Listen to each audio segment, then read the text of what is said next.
আমি মুখ্যমন্ত্ৰীৰ আগত এটা কথা আহ্বান জনাব বিচাৰিছো যে যিসমূহ অবৈধ মিয়া বাংলাদেশী আছে চিধা কথা স্পষ্ট কথা যে আমি এটা কথা কৈছো এই মানসক যিকেইটা 10টাই মাৰিলে এই 10টা কোনো দৃষ্টান্তমূলক শাস্তি বুলি কোনো কথা নাই চিধা চিধি কথা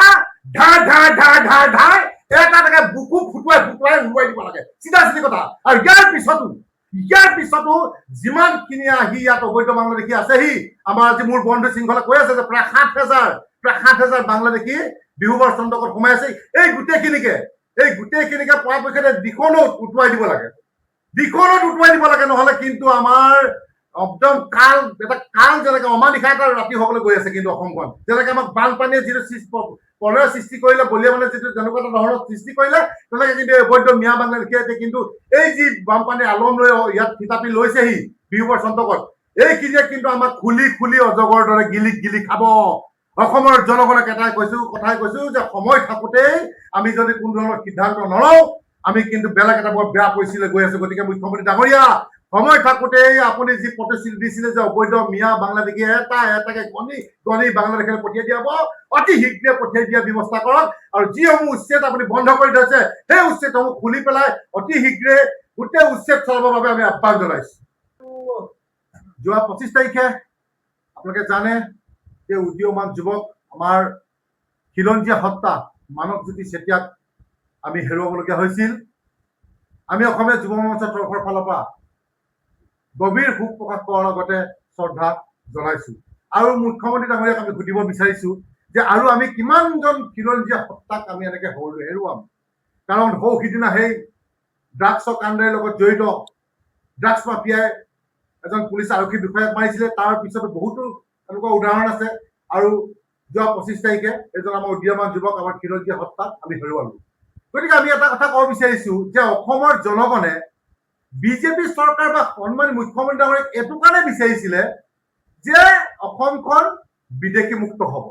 বাংলাদেশী মুক্ত হ'ব অবৈধ মিয়া বাংলাদেশী মুক্ত হ'ব কিন্তু কি হ'ল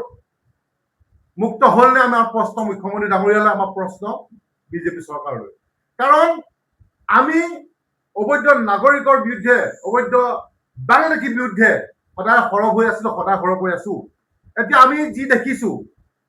যে আমাৰো প্ৰাণৰ ভয় আহি পৰিছে গতিকে আমি মুখ্যমন্ত্ৰী এটা কথা ক'ব বিচাৰিছো যে আপুনি তদন্তৰ নিৰ্দেশ দিছে আমি আপোনাক ধন্যবাদ জ্ঞাপন কৰিছো কিন্তু তদন্ত দি তাতে শেষ কৰিলে নহ'ব আমি ইতিমধ্যে আমি নিউজত দেখা পাইছো ছ'চিয়েল মিডিয়াত দেখা পাইছো যে প্ৰায় 10জন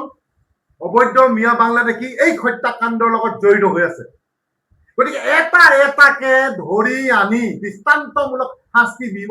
বিহিবৰ কাৰণে আমি অসমীয়া যুৱ মঞ্চই দাবী জনাইছো দৃষ্টান্তমূলক শাস্তি মানে এটা কথা ক'ব বিচাৰিছো যে চিধা চিধি কথা বুকুত এনকাউণ্টাৰ কোনো পিছফালৰ পৰা নহয় চিধা আগফালৰ পৰা ধাই আমি সেইটোহে বিচাৰিছো খিলঞ্জী হত্যাক আমি বাৰে হেৰুৱাই থাকিব নোৱাৰো কিমান আমি ধৈৰ্য ধৰিম বীৰ আজি থানাই তেখেত সৈনিক নহয় তেখেতৰ অসমৰ এজন সন্তান এজন খিলঞ্জীয়া যুৱক গতিকে আমি কোনো পৰ্যায়ে আমি ধৈৰ্যত থাকিব নোৱাৰো মুখ্যমন্ত্ৰী ডাঙৰীয়া আপোনাক অসমৰ জনগণে সেইটোৱে ভোট দিছে আমি বাৰে সেইটোৱে কম যে অবৈধ মিয়া বাংলাদেশী আপুনি খেদাব আপুনি কিয় উচ্ছেদ বন্ধ কৰি থৈছে এতিয়া ইলেকশ্যনৰ আগত দেখোন আপুনি উচ্ছেদৰ ওপৰত উচ্ছেদ চলালে কিন্তু এতিয়া কি হ'ল আপুনি জিকাৰ পিছত কিয় উচ্ছেদ চলোৱা নাই কিয় উচ্ছেদ হোৱা নাই আমাৰ প্ৰশ্ন আপোনাক কেতিয়াবা আপোনাৰ উচ্ছেদ আপুনি আকৌ চলাব কেতিয়াবা আপুনি অবৈধ মিয়া বাংলাদেশী অসমৰ পৰা খেদাব আপুনি খেদাওঁতে আমাৰ অসমীয়া খিলঞ্জীয়া যুৱক মৃত্যুমুখত পৰি শেষ হৈ যাব নেকি আপোনাকো দেখোন অবৈধ মিয়া বাংলাদেশীয়ে মাৰিম বুলি গুলিয়াম বুলি আপোনাৰ থ্ৰেটিঙৰ ওপৰত থ্ৰেটিং দি আছে গতিকে কোনদিনাখন আমাৰ পৰে আমি নিজে নাজানো গতিকে চিধা চিধি কৰা স্পষ্ট কথা আমি কোনো দিন কেতিয়াও আমি অবৈধ বাংলাদেশীৰ লগত কম্প্ৰমাইজ কৰা নাছিলো আৰু নকৰো আমি সিদিনাও কৈছিলো যে এজন ব্যক্তি আহিছে সহায় কৰা চলেৰে যে ইয়াত গোটেই বাংলাদেশে ভৰি পৰিব আজি হঠাৎ প্ৰমাণিত হ'লনে কিন্তু কি আছিলে সেই সময়ত কিন্তু আমাৰ নিজৰ খিলঞ্জীয়া কিছুমানে আমাক গালি পাৰিব লাগি গ'ল যে বানপানীৰ সময়ত এনেকৈ কৈছে হিন্দু মুছলিমৰ কথা কৈছে আমুক কৈছে তামুক কৈছে আমি সদায় কৈ আছো আজিও কম কাইলৈ কম যে আমি খিলঞ্জীয়া মুছলিমৰ ক্ষেত্ৰত কেতিয়াও আমি নাই আমি সদায় একেলগে আছো একেলগে থাকিম কিন্তু অবৈধ মিয়া বাংলাদেশীৰ লগত অসমীয়া যুৱ মঞ্চই কেতিয়াও নাই আৰু নাথাকে স্পষ্ট কথা আজিও কম কাইলৈ কম মৰাৰ পিছতো কৈ থাকিম প্ৰয়োজন হ'লে কি হ'ল আজি সেইজন যুৱকৰ? সেই 10টাক মাৰিব পাৰিবনে? আপোনাৰ গুলি, আপোনাৰ আৰক্ষীৰ গুলি ফুটিবনে? সেই ড্ৰাগছৰ মাফিয়াই যিজন যুৱকক মাৰি পেলালে, সেই মাফিয়াকেইটাকে আজিলৈকে আপুনি গুলি ফুটাব নোৱাৰিলে। কিন্তু আমি আপোনাৰ ওপৰত আস্থা ভৰসা ৰাখিব পাৰিমনে যে যিজন 10জন বাংলাদেশীয়ে আমাৰ মানসক মাৰিলে তেওঁলোকক আপোনাৰ গুলি ফুটিব বুলি, আপোনাৰ গৃহ বিভাগত গুলি ফুটিব বুলি? গতিকে এটা কথা স্পষ্ট কথা যে চাওক, আৰু এটা কথা কওঁ যে 500 টকা বিলাই ভৰি ধৰাই দিলে অসমীয়াক, খিলঞ্জীয়া অসমীয়াক ভৰি ধৰাই দিলে এজন আহিয়া। এজনৰতো পাল আছে, সেইটো আমি এৰি দিয়া নাই। এজনৰ হিচাপ আমি প্ৰত্যেকটো হিচাপ আকৌ ল'ম। আমি হিচাপ ল'ম বুলি ক'লে, আমি দৃষ্টি দিম বুলি ক'লে আমাক উপৰি আমাক খিলঞ্জীয়া কিছুমান মানুহে গালি পাৰিলে। কিন্তু আজি কি হ'ল, এজন যুৱক হেৰুৱালো, কাইলৈ পখিলে শুনিব যে উজনি অসমত আমুকৰ ঘৰ, আমুকৰ ছোৱালীজনী বোলে আমুকটো মিস্ত্ৰী আছে লৈ গ'ল, আমুকটো আছে, তামুকটো হৈ গ'ল, আমুকে বোলে সোণৰ চেইনডাল ডিঙিত দেখিলে মাৰি পেলালে, যেনেকে নগাঁৱত সেই মানুহক কি মাৰি পেলালে, সেই ককায়েক ভনীয়েকক লাভ জেহাদ কৰি পেলাই মাৰি পেলালে পাঠশালাত।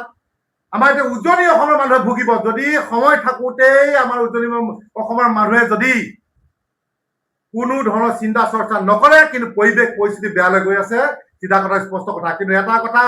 আমি উজনি অসমে নহয়, গোটেই অসমখনে কিন্তু আমি বাংলাদেশী চৰণীয়াৰ পথাৰ হবলৈ দিব নোৱাৰো। আৰু অসমীয়া যুৱ মঞ্চক জীয়াই থকালৈকে আমি জীয়াই থকালৈকে কেতিয়াও নিদিওঁ। আৰু আমাৰ মুখ্যমন্ত্ৰীৰ ওপৰতো বিশ্বাস আছিলে যে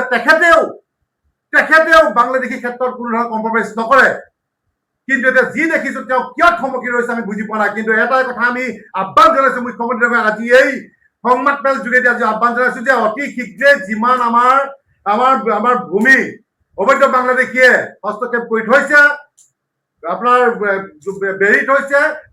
গোটেইখিনি অতি শীঘ্ৰে মোকলাবৰ বাবে আমি আহ্বান জনাইছো। আৰু এটা কথা, যিমান বিদেশী আছে এটাকে চিনাক্ত কৰি বাংলাদেশত JCB লগাই গুলিয়াই কাটি পেলাই নৈত পেলাই দিবৰ বাবে আমি আহ্বান জনাইছো।